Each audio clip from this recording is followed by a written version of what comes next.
Wihara Kusalayani berada di Gang Dharma nomor 1, RT 01, RW 01, Kampung Cigalukguk, Desa Cibodas, Kecamatan Lembang, Kabupaten Bandung Barat, Jawa Barat. Area wihara kurang lebih seluas 4.000 meter persegi. Pada tahun 1993 dengan nama Wisma Kusalayani, mulai melakukan pengurukan serta pemagaran dengan bambu seadanya, bahkan untuk penerangan masih menggunakan lampu pijar. Namo Buddhaya, saya Bikuni Santini, tinggal di Wihara Kusalayani. Wihara Kusalayani ini luasnya 4.000 meter persegi dan melalui 3 tahap. Awalnya kami membangun sebuah gubuk atau sebuah pondok, kemudian berkembang ya dari tahun 93 pembelian tanah, tahun 95 kita mulai membangun Dhammasala ini yang sekarang menjadi Uposatagara, dan di sana juga kita bisa melihat ada bangunan serbaguna yang dibangun juga hampir bersamaan dengan Dhammasala yang akhirnya menjadi Uposatagara ini.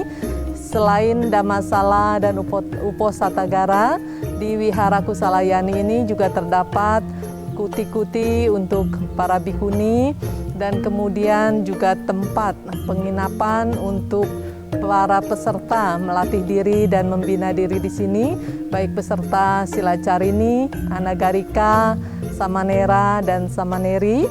Juga di sini ada kegiatan meditasi, Vipassana, dan kita menyediakan arena atau area di bawah itu untuk leluasa lah, untuk meditasi duduk, meditasi jalan. Di sana juga ada beberapa goa yang bisa dipakai untuk bermeditasi.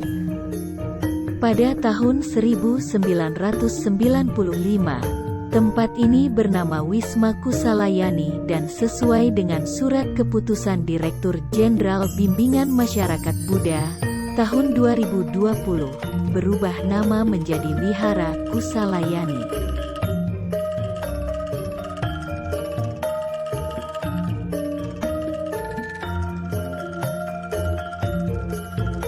Tempat ini sejak awal berdiri namanya Wisma Kusalayani, dan kemudian dengan berjalannya waktu itu kan dari tahun 93, pas tanggal 15 Juni 2020 nama ini diganti menjadi Wihara Kusalayani dengan kami mendaftarkannya ke Kementerian Agama Republik Indonesia.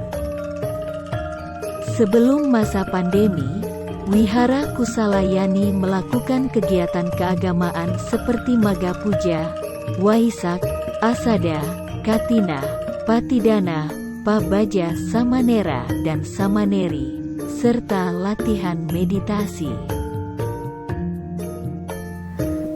Kegiatan-kegiatan di Wihara Kusalayani berlanjut terus sejak awal sampai sekarang, walaupun dalam masa pandemi.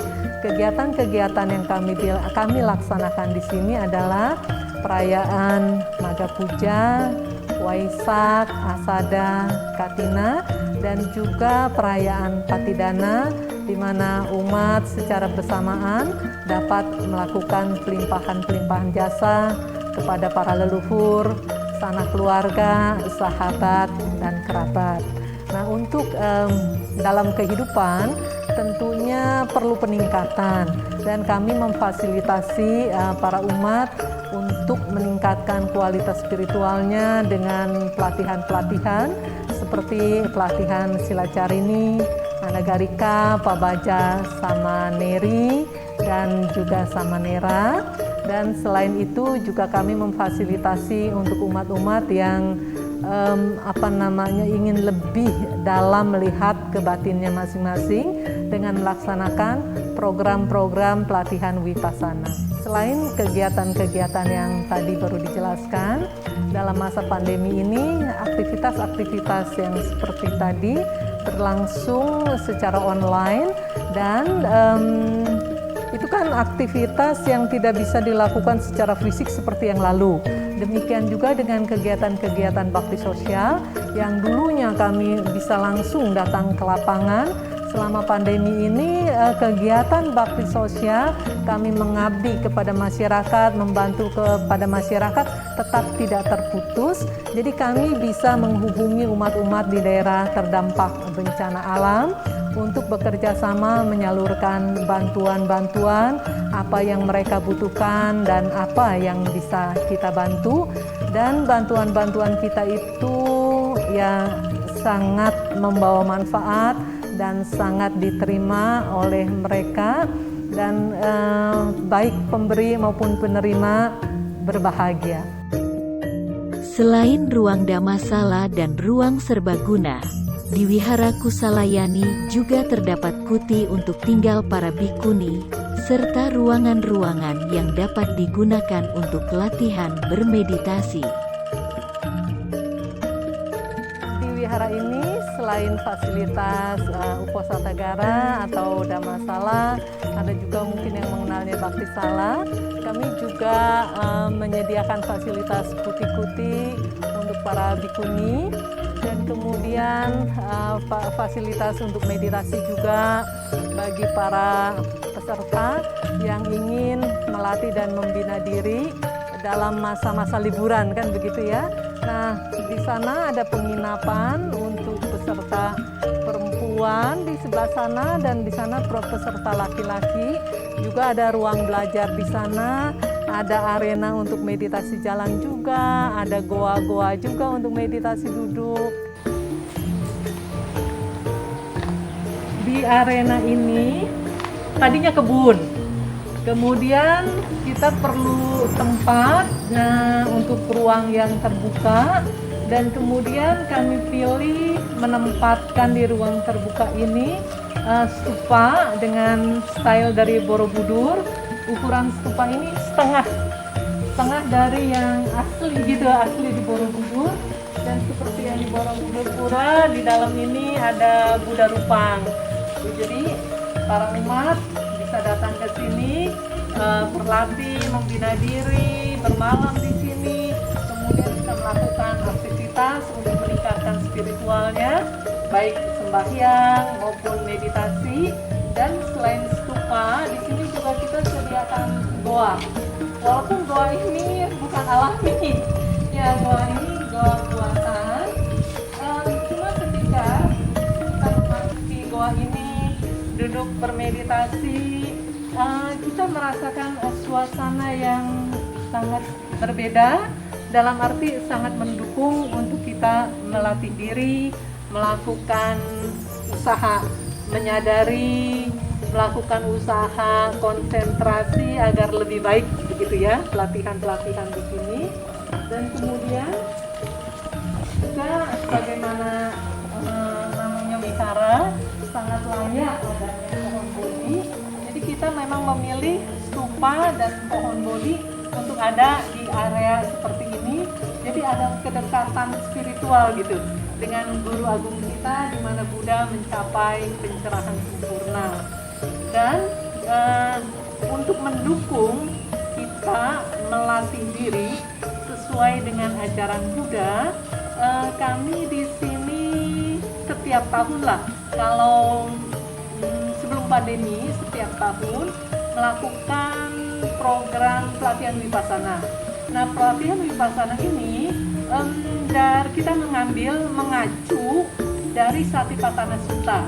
Nah, dari ide mengambil dari Satipatthana Sutta, dan untuk memudahkan para peserta ini mengingat apa yang harus dia lakukan, jadi bermula kami pasang stiker di sini tentang pelajaran-pelajaran dan hal-hal yang harus dilakukan. Awalnya ini stiker-stiker besar begini, lalu stiker ini seperti yang kita lihat kan banyak mengelupas, lalu muncul ide sebaiknya Satipatthana Sutta ini kita pahat gitu.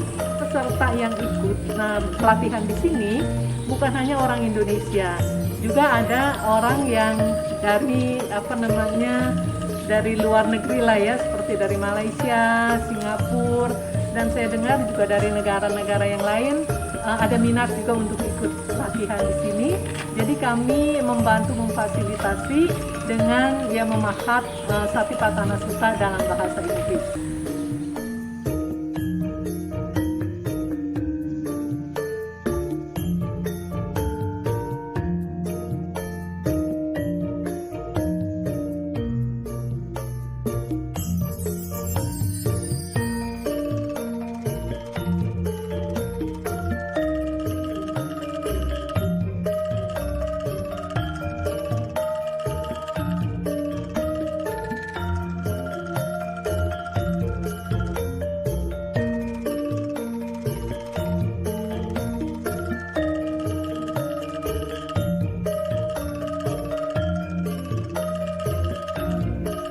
Dari Sangha Bhikkhuni Theravada Indonesia, tentunya dengan Wihara Kusalayani, mengucapkan terima kasih kepada pemerintah, dalam hal ini Dirjen Bimas Buddha, yang kami rasakan dukungannya, perhatiannya, seperti halnya ketika kami dari Managarini kemudian menjadi bhikkhuni dan ada Sangha Bhikkhuni di sini.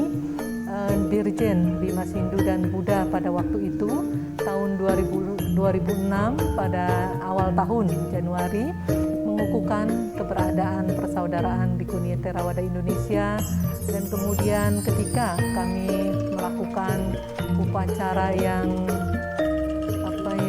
sangat bersejarah lah bagi kami, dan kemudian juga nama ini dulunya Wisma Kusalayani pada tahun 2020 telah ditetapkan sebagai Wihara Kusalayani. Demikian juga dengan dukungan-dukungan yang lainnya dari Dirjen Bimas Buddha sangat kami rasakan dan sangat membawa manfaat, memberi semangat yang sangat positif bagi kami dan bagi seluruh peserta latihan yang bergabung di dalam program-program yang kami laksanakan. Terima kasih. Namo Buddhaya.